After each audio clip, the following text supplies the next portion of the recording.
চুল পড়া নিয়ে আমাদের যে ভুল ধারণাগুলো আছে সেটাই আপনাদেরকে এক্সপ্লেন করার চেষ্টা করছি। বেশি চিরুনি করলে চুল পড়ে যায়।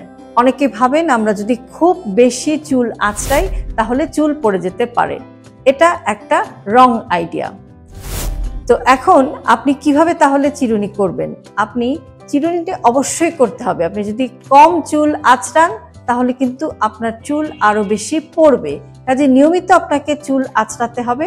তবে এক্ষেত্রে একটু নিয়ম মানতে হবে, সেটা হচ্ছে যে আপনাকে একটু আলতোভাবে হালকা হাতে আপনাকে কিন্তু মোটা দাঁতের চিরুনি দিয়ে চুল আঁচড়ানোর চেষ্টা করতে হবে এবং অবশ্যই গোসল করার পরে রাইট ওয়ে ভেজা চুলে চিরুনি করাটা অ্যাভয়েড করবেন।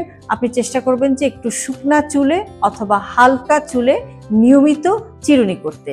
কাজেই আপনি যদি বেশি বেশি চিরুনি করেন, যে চুলটা পড়ে যাওয়ার কথা সেটা তো পড়েই যাবে, সেটা পড়ে যাবে, সেটাতে কোনো সমস্যা নেই।